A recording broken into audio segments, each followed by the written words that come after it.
जय श्री राम। दोस्तों, साढ़े साती या ढैया के दौरान जब बच्चे की पढ़ाई चल रही हो तो उस पर किस तरह का प्रभाव पड़ता है?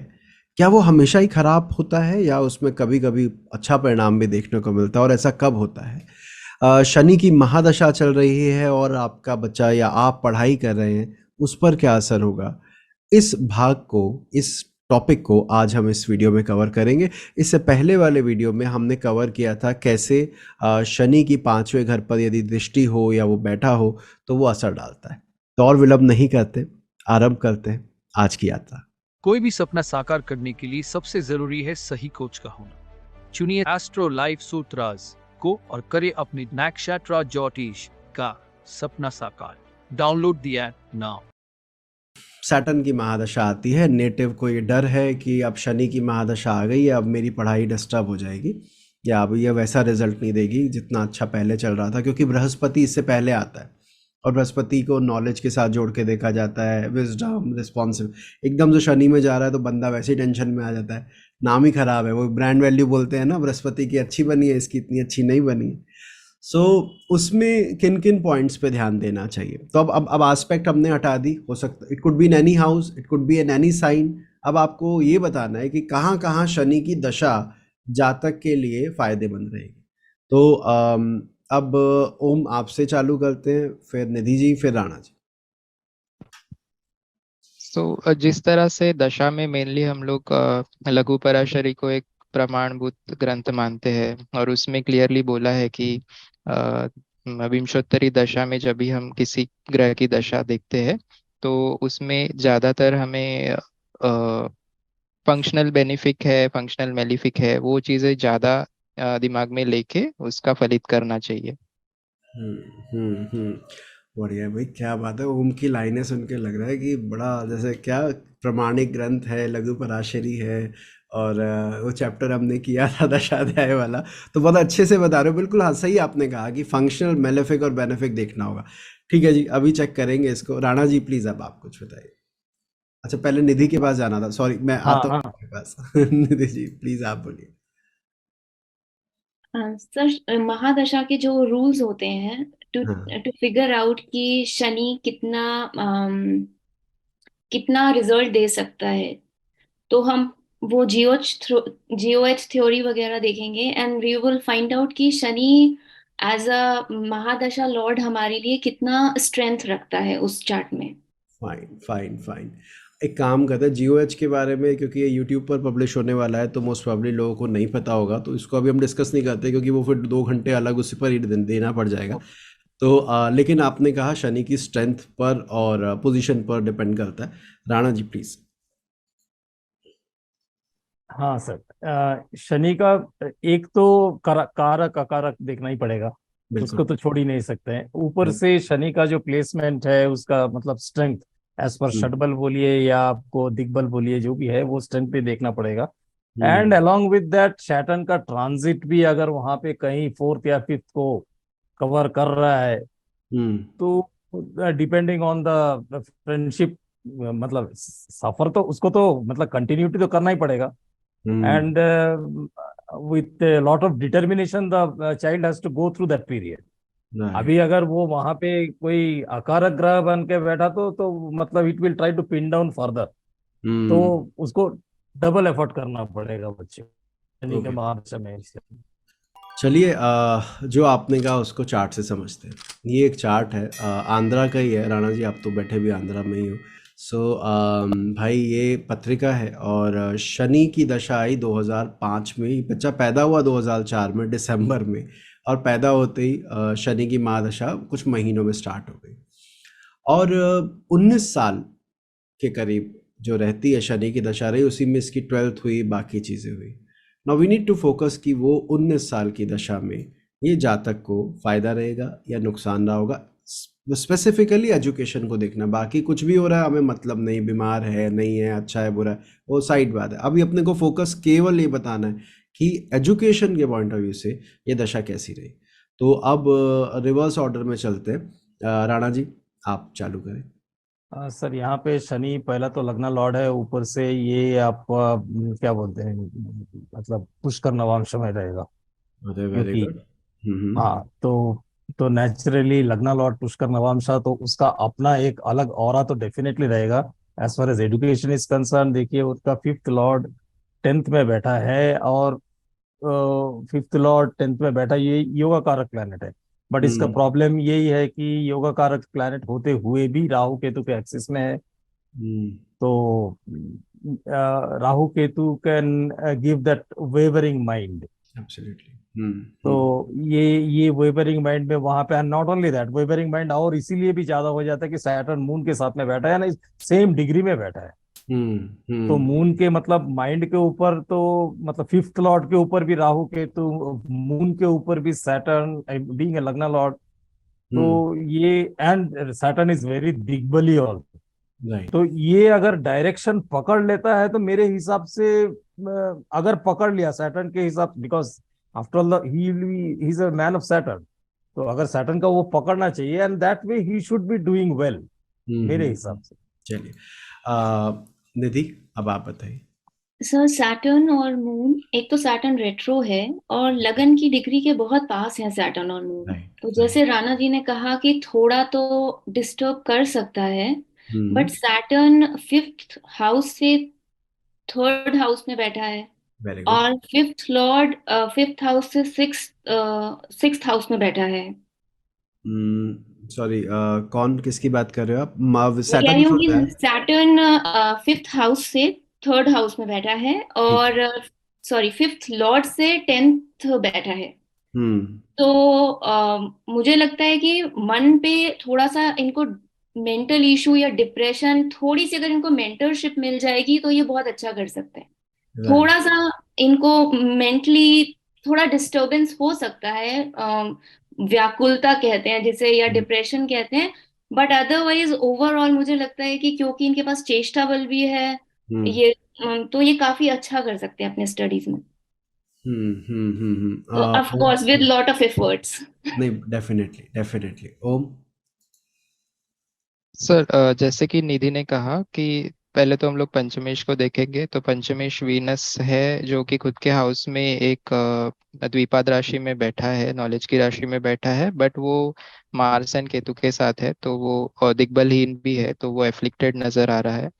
ऊपर से शनि यहाँ पे पंचम से तीसरे में गया है, जो कि पंचम के लिए एक तरह से अच्छा है, but that will only give results after struggle, और जो भी तीसरे के कारकत्व है उसका यूटिलाइज करने के बाद ही वो सफलता देगा।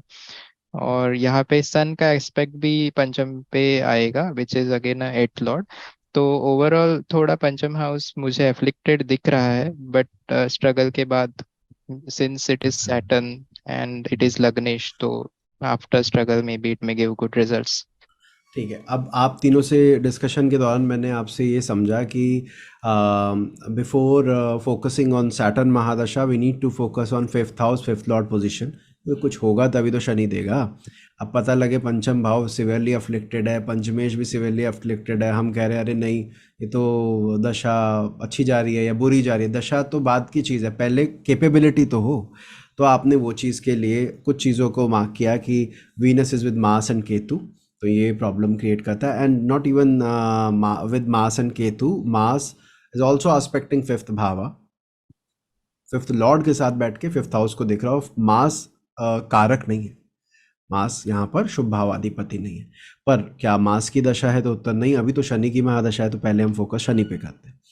तो पहली चीज शुरू करते हैं। आपने कहा लगन कुंडली से पंचम अधिपति दशम भाव में स्वराशि का विराजित है, which we should take it as a good combination because of Mars and Ketu, जो सडननेस के कारक है, अचानक रिजल्ट देने के कारण है, बदलाव के कारण, उस वजह से कुछ परेशानियां तो वीनस को दिखती है। दिग्बलहीन भी है, वो भी देखा। पर दिग्बलहीन होना कहाँ पर इम्पैक्ट डालेगा वो बताओ। हाँ, नेचुरल सिग्निफिकेशंस पे नेचुरल ज्यादा है। सिग्निफिकेशन पे डालेगा। तो ऐसा नहीं कि फिफ्थ लॉर्ड खराब हो गया, वो नेचुरल सिग्निफिकेशन जो वीनस के, उस पर इम्पैक्ट आएगा। अब आते हैं शनि की महादशा पर कि क्या मैं शनि की वजह से पढ़ाई खराब हो रही है ये कह सकता हूँ? क्योंकि सैटर्न की बात हमारी हो गई है, वो तो हम समझ गए, लेकिन क्या शनि की वजह से पढ़ाई खराब हो रही है? अगर हमें ये देखना है तो हमने पहले नोटिस किया, जो अभी निधि ने बोला कि पंचम से तीसरे गया है, ये पंचम से उपचय भाव में शनि गया है, और अच्छी बात है। और पंचम अधिपति से भी उपचय भाव में गया है शनि, जहाँ पे जाना चाहिए, ये भी अच्छी बात है। एक और इम्पॉर्टेंट चीज़ कि ये शनि, अभी उन्होंने बोला राणा जी ने कि ये वर्गोत्तम है या पुष्कर नवांश में है, या यूँ कहूँ नवांश में भी कर्क नवांश में है। तो देखिए आपका दिमाग कैसा चलेगा, जैसी महादशा चल रही है। दशा शब्द का अर्थ ही ये है कि स्टेट ऑफ माइंड या स्टेटस, अभी क्या स्टेटस है आपकी। Now you are saying my Saturn is in Punarvasu, या in this chart Shani Punarvasu में है। थोड़ा हिंदी बोल दो, फिर नीचे कमेंट में आ जाते हैं, ज़्यादा आप इंग्लिश में क्यों बोलते हो। वैसे तो मैं बोलता ही नहीं इंग्लिश में, कभी कभी निकल जाती है तो उसमें भी कमेंट आ जाए, तो हिंदी में करते हैं। शनि पुनर्वसु में है, ठीक है, जो बृहस्पति का नक्षत्र माना जाता है, जिसका दशाधिपति बृहस्पति है। ज्ञान के लिए उसको अच्छा माना जाता है। शनि स्वयं कर्क राशि और कर्क नवांश में है, जो दोनों सौम्य है, कोई क्रूर नहीं है। तो मेरी मानसिकता, और मैं चंद्रमा के साथ भी हूँ, जो दशानाथ है वो एक शुभ ग्रह के साथ दिग्बली बैठा है, और तो चेष्टा बली भी बैठा है, मतलब वो जो आपने वक्री की आधार पर देखा।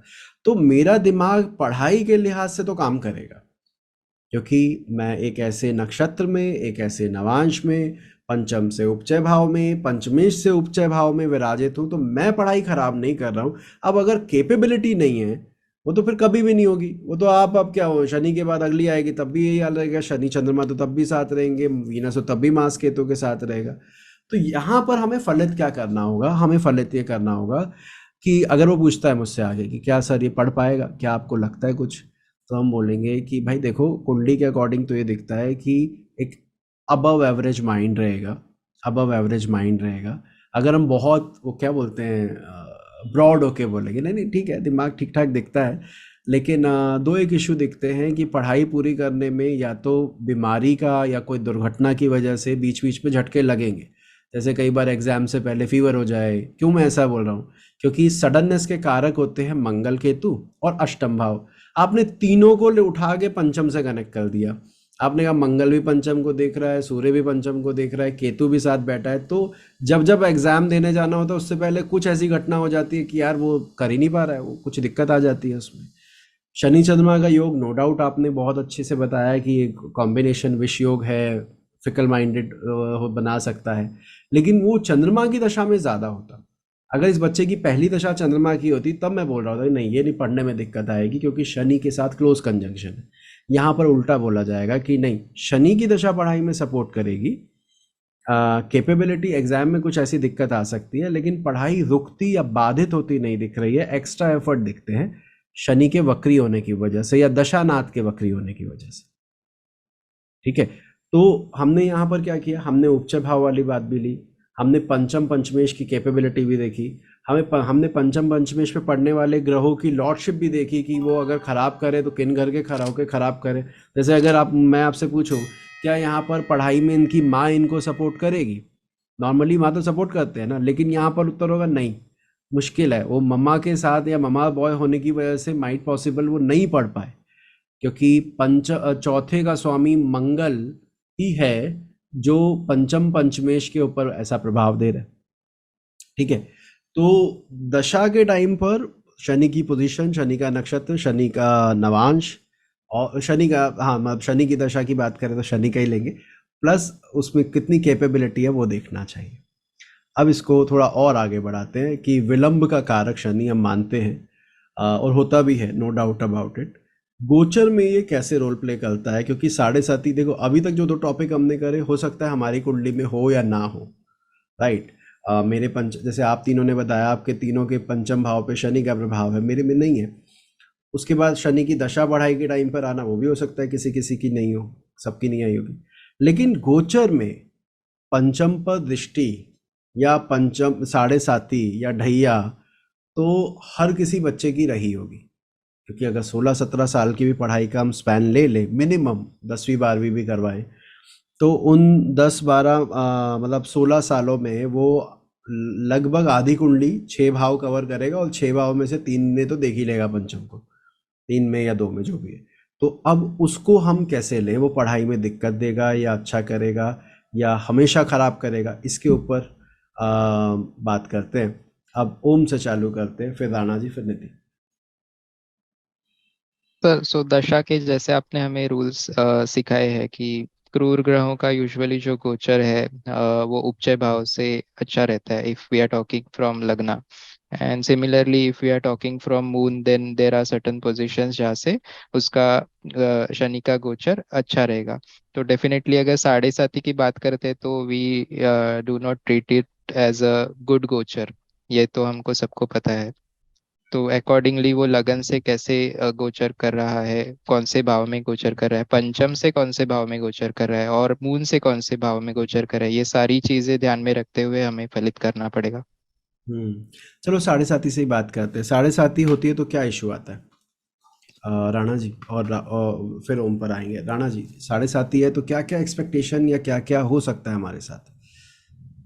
साढ़े साथी में बेसिकली जो प्रॉब्लम होती है अपना जो मेंटल प्रॉब्लम हो जाती है। मेंटल प्रॉब्लम मतलब माइंड के ऊपर असर पड़ता है, क्योंकि माइंड तो चाहता है जल्दी करे लेकिन हम्म शनि जल्दी करने नहीं देता है। It's hmm kind of like एक पैर से एक्सीलेटर दबाया हुआ है और एक पैर से ब्रेक को दबाया है, तो गाड़ी को जो तकलीफ होती है ना, तो वो वाला प्रॉब्लम मतलब मेंटली लोग फेस करते हैं मतलब।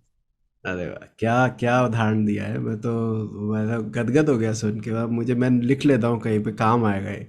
वैसे बात आपकी सही है, जो सबसे तेज चलने वाला ग्रह है उसके साथ सबसे मंदा चलने वाले ग्रह को आप बिठा दोगे तो यही स्थिति होगी। एक जगह आप एक्सीलेटर दबा रहे हो, दूसरी साइड ब्रेक भी उतनी ही प्रेशर से दबा रहे हो, तो गाड़ी पर तो प्रेशर पड़ेगा ही। अच्छा, आपने कहा मनस्थिति पर भी पड़ता है। निधि जी, आप कुछ कहना चाहें इसके बारे में? सर मुझे लगता है कि साढ़े साती में कुछ राशियां या कुछ चार्ट्स ऐसे होते हैं जिनको एडवांटेज मिल जाता है। अगर उनके चार्ट बहुत ज्यादा भोग ओरिएंटेड है, मतलब जो ज्यादा भोग को रिप्रेजेंट करते हैं, उन केसेस में, या उनकी राशियां भोग को रिप्रेजेंट करती हैं, तो उन केसेस में साढ़े साती का इम्पैक्ट वर्स होता है। राइट। उसमें जो जैसे कि हमारे धनु लगन से लेके मीन लगन तक हो गई, कन्या। सबसे पहले तो वीडियो बाधित करने के लिए क्षमा चाहूंगा, आपका ज़्यादा समय नहीं लूंगा। एक महत्वपूर्ण सूचना आपको देनी है। जब भी कोई रील बनती थी तो आप पूछा करते थे कि दिल्ली में आप कहाँ पढ़ाते हैं, ऑफलाइन क्लासेस हम कैसे ज्वाइन कर सकते हैं। तो आपकी जानकारी के लिए बता दूं, दिल्ली और करनाल में एडमिशन ओपन है। वहाँ पर आप बेसिक एस्ट्रोलॉजी, एडवांस एस्ट्रोलॉजी और रिसर्च क्लासेस ज्वाइन कर सकते हैं। मैं और मेरी टीम वहाँ पर ऑफलाइन पढ़ा रहे हैं, तो हमें आपका इंतज़ार रहेगा। यदि आपकी रुचि है और इस विषय को सिस्टमैटिकली आप समझना चाहते हैं, आमने-सामने बैठकर, तो आप एडमिशन ले सकते हैं। इसकी अधिक जानकारी हमारी वेबसाइट पर है, आप वहाँ विज़िट कर सकते हैं। नंबर नीचे दिया गया होगा, आपके सामने अभी आ रहा होगा, उस पर कॉल करके भी आप अधिक जानकारी ले सकते हैं। तो जल्दी मिलते हैं क्लास में, और अब वीडियो को और लंबा नहीं करते हैं, बाधित नहीं करते हैं, वापस कंटेंट पे चलते हैं। लगन हो गया, और वृश्चिक राशि हो गई। इन ये लोग थोड़े से ज्ञान ओरिएंटेड होते हैं, तो इनको साढ़े साती के टाइम पे डिटैचमेंट रहेगा, बट उनको उतना इम्पैक्ट नहीं करेगा। ज्ञान के लिए वो लोग ज्यादा, ज्ञान अर्जन करने के लिए उनको ज्यादा इंस्पिरेशन रहेगा। तो हुँ। डिफिकल्ट तो सबके लिए होता है, बट आई थिंक उन राशियों के लिए, भोग ओरिएंटेड राशियों के लिए थोड़ी ज्यादा प्रॉब्लम रहती है। हुँ।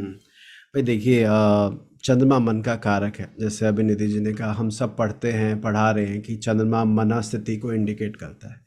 मन क्या चाहेगा, मन जिस राशि में बैठा है, जिन ग्रहों द्वारा दृष्ट है, मन उस तरफ भागेगा। अगर वो शुक्र की राशि में बुध से दृष्ट है, राहु से दृष्ट है, तो भोग, विलास, लाइफ में एंजॉयमेंट होनी चाहिए। वो गुरु की राशि में शनि से दृष्ट है तो आध्यात्म होना चाहिए, ज्ञान की चर्चाएँ होनी चाहिए, स्कॉलर को अप्रिशिएट करने वाला नेचर, ऐसा हो जाएगा।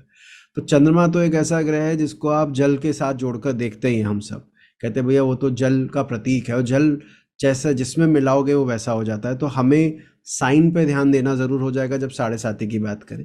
अभी हम उसे एजुकेशन से नहीं जोड़ रहे हैं, इसको एजुकेशन से जोड़ेंगे, लेकिन पहले हम ये देख रहे हैं कि अगर ठीक है, मेरा चंद्रमा ऑलरेडी मकर, कुंभ, विरक्ति वाली राशियों में और गुरु जैसे ग्रह के साथ बैठा है, तो फिर मैं कहूँगा साढ़े साथी का इतना बुरा असर आप पर नहीं पड़ेगा।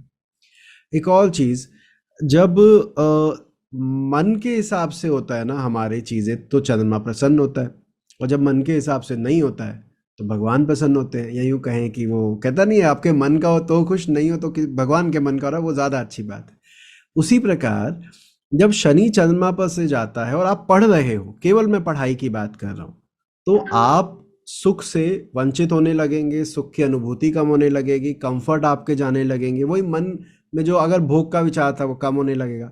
तो ये पढ़ाई के लिए अच्छा बताया गया है, ठीक है, पढ़ाई के लिए अच्छी बताई गई है। मैं तो वो देखता हूँ हमारे ग्रंथों में क्या लिखते हैं कि बच्चों को साढ़े साती तंग नहीं करती है, क्योंकि हनुमान जी की एक कथा बताई जाती है कि हनुमान जी ने कहा बच्चों को और इनको तो तंग नहीं करेगा शनि की साढ़े साती। ऐसा हमने सुनते हैं, पढ़ा भी होगा, कथाएं हैं बहुत सारी ऐसी।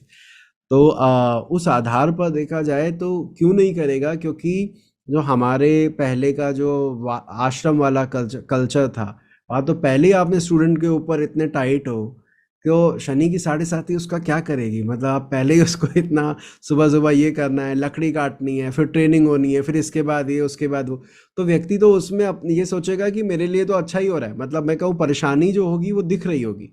जैसे आज आपको मैं बताऊं कि कोई बिजनेसमैन अगर मेरे पास आए और शनि की साढ़े साती का पीक टाइम चल रहा हो, तो मैं बोलता हूं आप एक्सपेंशन के लिए निकल जाओ। बोलता है सर पहले ही नहीं है, आप कह रहे हो एक्सपेंशन के लिए निकल जाओ। मैं कह रहा हूँ इसीलिए कह रहा हूँ क्योंकि जब आप निकलोगे और स्ट्रेस में रहोगे, यार ये नहीं हुआ या वो नहीं हुआ, तो कम से कम नए काम के लिए तो ये चीज़ हो रही है।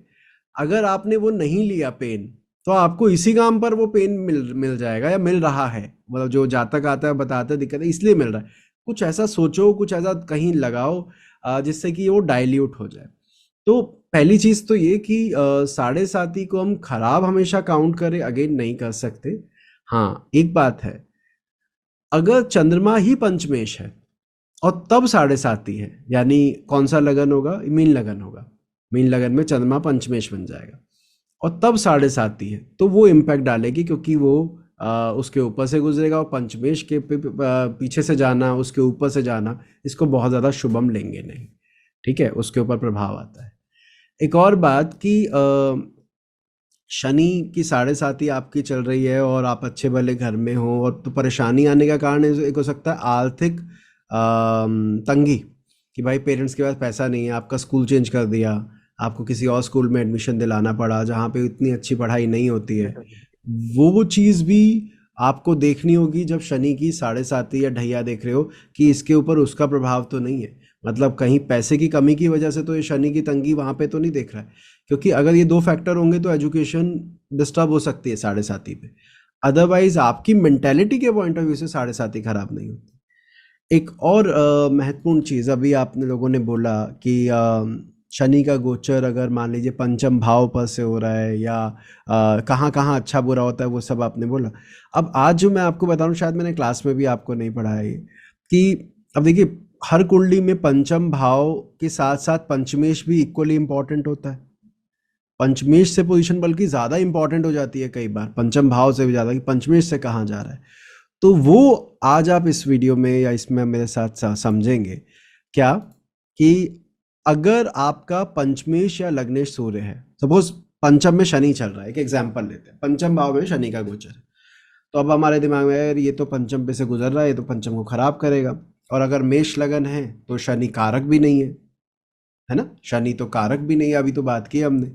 अब ऐसी स्थिति में क्या करें, तो हम कह रहे हैं कि अगर वो शनि उस कुंडली में सूर्य से पहले, यानी सूर्य के ऊपर से या सूर्य से दूसरे, या 4 7 8 10 11 इनमें से कहीं से भी गुजर रहा है, तो ये उसकी जो मार है, सैटर्न का जो नेगेटिव इम्पैक्ट है ऑन योर एजुकेशन, वो रिड्यूस हो जाएगा up to a very significant level. कि अगर वो सूर्य से इन भावों में है ट्रांजिट के दौरान, सिर्फ गोचर की बात हो रही है, तो ये दशा आपकी खराब या ये गोचर आपका खराब नहीं जाएगा, ठीक है। तो हमने क्या किया, कुछ हाउसेस देखे जो सूर्य से जहाँ पर हो तो खराब नहीं जाता। इसी प्रकार अगर पंचम भाव में चंद्रमा की राशि है, यानी आपका मीन लगन है, और पंचम में से ही कर्क पर से चंद्रमा का गोचर हो, शनि का गोचर हो रहा है, तो हम क्या देखेंगे कि उसी कुंडली में अगर चंद्रमा से 3 6 11 शनि चल रहा है उस दौरान, तो वो बहुत अच्छी बात है, कोई परेशानी नहीं है, सब ठीक है। इसी प्रकार अगर पंचम अधिपति आपका मंगल है, मैं यहाँ पर लग्नेश भी लिख रहा हूँ जैसा कि ऊपर आप पढ़ पा रहे होंगे, मैं हमेशा दोनों से देखता हूँ। अगर आप मुझसे पूछे कि कोई गोचर आया, अब इसको खराब कहना है, उसको बुरा बताना है, तो अगर अब जैसे मान लीजिए मेष लगन है, मेष लगन में लग्नेश हो गया मंगल और पंचम अधिपति हो गया सूर्य। अब हम क्या करेंगे, सूर्य से और मंगल से, दोनों से अगर पोजीशन अच्छी मिल गई तो कोई फर्क नहीं पड़ता, पंचम में गुजर रहा है बहुत बढ़िया जाएगा, बिना टेंशन के घर जाओ आराम से।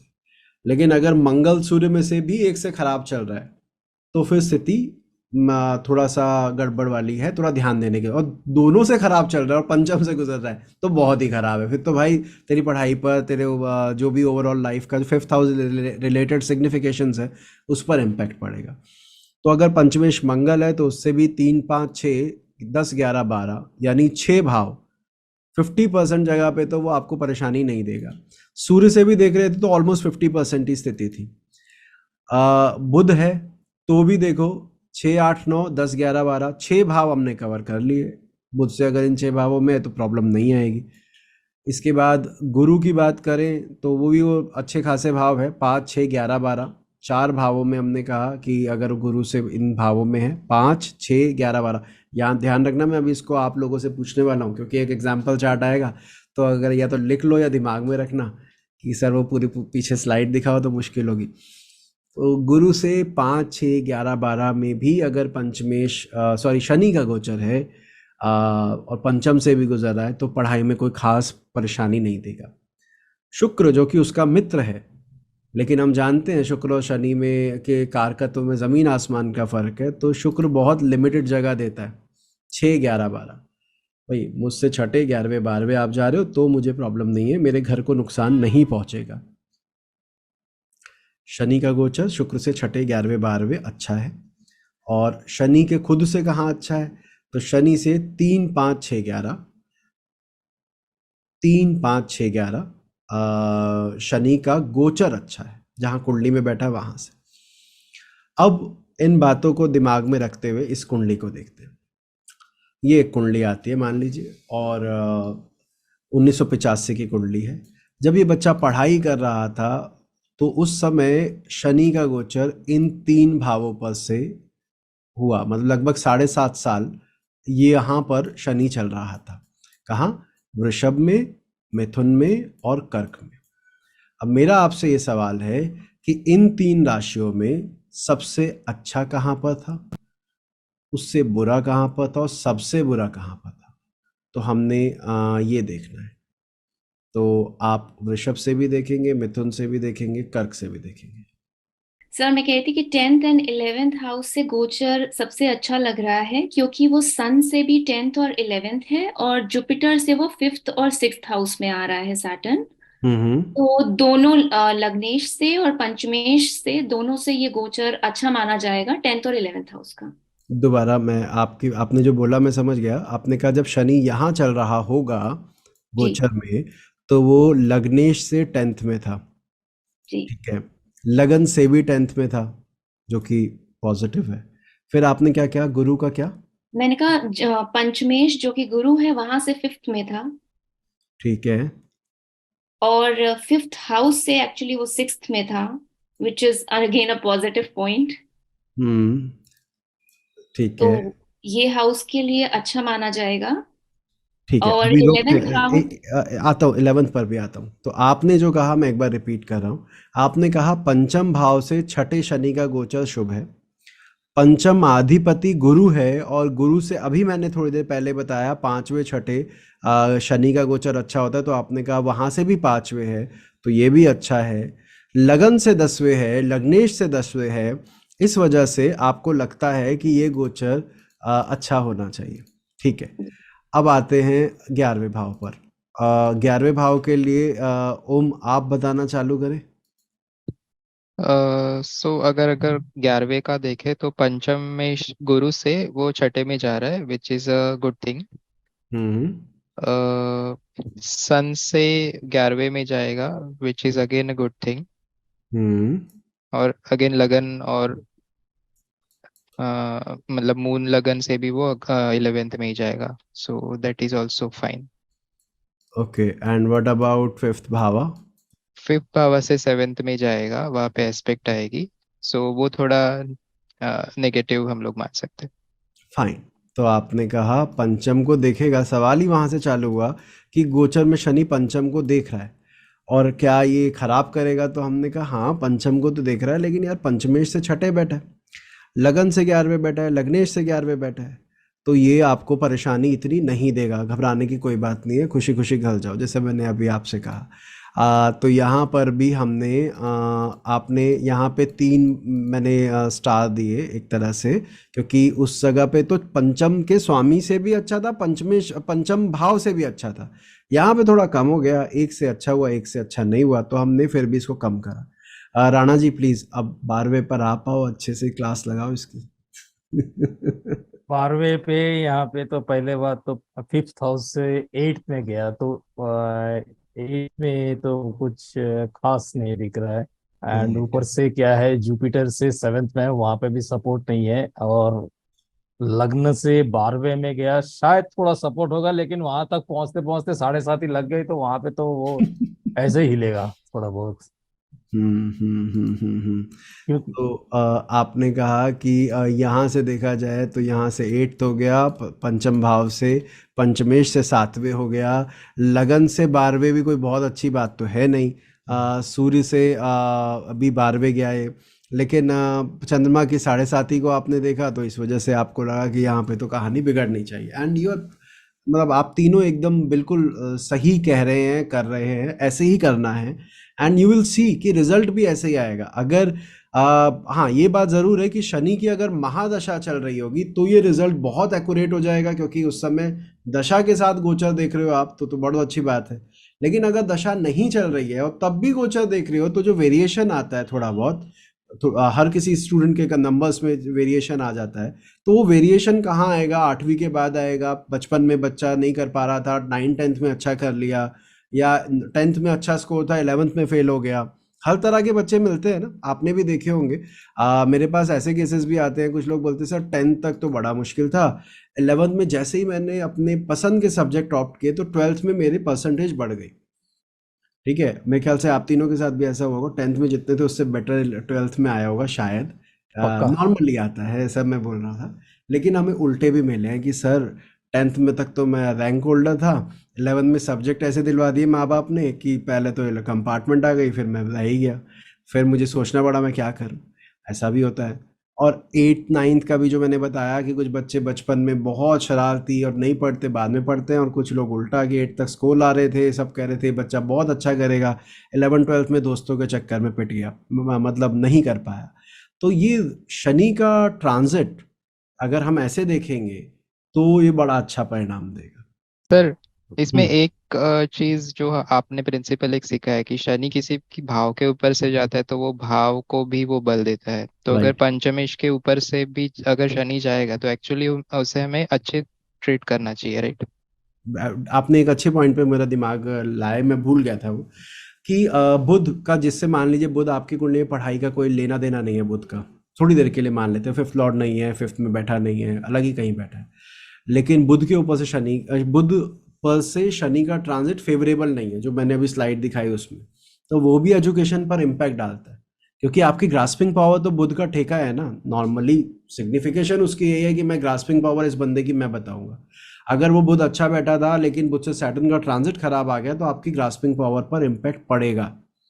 और दूसरी बात जो अभी आपने बोला कि 5th लॉर्ड के ऊपर से, मैंने जब क्लास में पढ़ाया था कि किसी लॉर्ड के ऊपर से सैटर्न का ट्रांजिट उस भाव को एक्टिवेट करता है, और किसी भावा लॉर्ड से 8th में ट्रांजिट उस भाव के नुकसान को इंडिकेट करता है। याद है ना? याद ही होगा, तभी ये सवाल आया है उनका। तो ये बात बिल्कुल सही है, 5th लॉर्ड के ऊपर से जाना, अगर वो क्रूअल प्लैनेट है then we should take it as a positive thing कि अरे नहीं, 5th हाउस के लिए कोई दिक्कत नहीं देगा वो चीज़ है। हाँ, राणा जी प्लीज बोलिएगा। हाँ, तो सर इसका मतलब ये हुआ, जो पिछले वाला चार्ट आपने दिखाए थे, तो जो मतलब 10th 11th एंड 12th में जो इसका सैटर्न का ट्रांजिट बता रहे थे, तो इसका मतलब अगर लग्न में इसके बाद में जब ट्रांजिट होगा, हम्म, तो लग्न में तो सन मून मरकरी तीनों बैठे हैं, तो वो हिसाब से तो पढ़ाई का तो एक एक तो बीच 7.5 ऊपर से मरकरी के ऊपर से जाना, हम्म, वो हिसाब से तो फिर लग्न के ऊपर से जब जाएगा तो वो तो बहुत ही बुरा हाल हो जाएगा। राइट। आपने बात जहाँ से चालू की वहीं से देखते हैं। हम थोड़ा एजुकेशन को अभी साइड रख के सैटर्न के ट्रांजिट को इसके ऊपर से देख रहे हैं। हमने कहा Saturn is transiting over 4th and 9th Lord, Saturn is transiting over 12th Lord, Saturn is transiting over 2nd and 11th Lord, Saturn is transiting over लग्न लॉर्ड। मतलब इन सब भावों के अधिपति के ऊपर से शनि का गोचर है। बिखरे पड़े हैं ये ग्रह, बिखरे पड़े हैं कहने का मतलब है डिग्री में काफ़ी भगवान की कृपा से अंतर है, तो हमारे लिए फलित करना आसान होगा कि जब ये शुरू करेगा तो 4th और 9th को एक्टिवेट करेगा। 4th 9th को एक्टिवेट करना एक यंग एज में, जिस एज में ओम है या आप सब हैं, तो उसमें तो ये होता है प्रॉपर्टी क्रिएट करना हो गया, एसेट क्रिएशन, घर में कोई नई चीज़ आ गई, रेनोवेशन हो सकता है। लेकिन अगर मेरा पूरा फोकस पंचम पर है तो मैं कहूँगा पंचम से 12th और पंचम से 9th एक्टिवेट हुआ है ना। अगर मेरा पूरा फोकस सिर्फ पढ़ाई पर है, सवाल ही पढ़ाई का है, मुझे और कुछ देखना ही नहीं है कि वो क्या कर रहा है लाइफ में, मुझे बस भाई पढ़ना चाहिए, माँ बाप ये बोल रहे हैं पढ़ता है कि नहीं पढ़ता है, तो मैं फिर पंचम भाव के क्योंकि पंचमेश के ऊपर से तो ट्रांजिट नहीं हो रहा, तो पंचमेश तो एक्टिवेट नहीं हो रहा, लेकिन जो भावा लॉर्ड एक्टिवेट हो रहे हैं वो 5th हाउस से किन भावों के अधिपति है उस पर फोकस करना होगा। और आपकी बात से मैं पूरी तरह सहमत हूँ कि सुदर्शन कुंडली के अनुसार तीनों लग्नों के ऊपर से शनि का गोचर होगा, सूर्य पर से भी, चंद्रमा पर से भी, लगन पर से भी, है ना। तो डेफिनेटली वो टाइम पीरियड में स्ट्रगल हम देखते हैं। ऐसे में सुझाव क्या होता, अब ये तो आ गया हमारे पास पूछने के लिए मान लो, तो हम क्या बोलते भाई किसी के अंडर इंटर्नशिप कर लियो, भागा दौड़ी करियो, कुछ लगा रहे तू, ध्यान ही मत दे, बस सोच टाइम निकालना, जितनी मेहनत करूंगा आगे चल के परिणाम अच्छा आएगा तो खुश रहेगा, और परिणाम की अपेक्षा में रह जाएगा कि क्या आना है क्या आना है, तो फिर दिक्कत आ जाएगी। ठीक है जी, चलिए अभी के लिए इतना ही रखते हैं। आशा करता हूँ ये वीडियो आपको अच्छा लगा हो, नया कुछ सीखने को मिला हो। यदि हाँ तो इस वीडियो को लाइक करना मत भूलिएगा। आपके लाइक हमें प्रोत्साहित करते हैं कि हम और जल्दी और बेहतर वीडियो बनाएं। यदि आप इस चैनल पर नए हैं और पहली बार हमसे जुड़ रहे हैं तो आप इस चैनल को सब्सक्राइब कर सकते हैं। इस पर लगभग 550 वीडियोज़ हैं जो आपके ज्ञानवर्धन में सहायक होंगे। मिलते हैं अगली बार किसी और वीडियो के साथ, किसी और विषय के साथ। जय श्री राम। शनि शुक्र का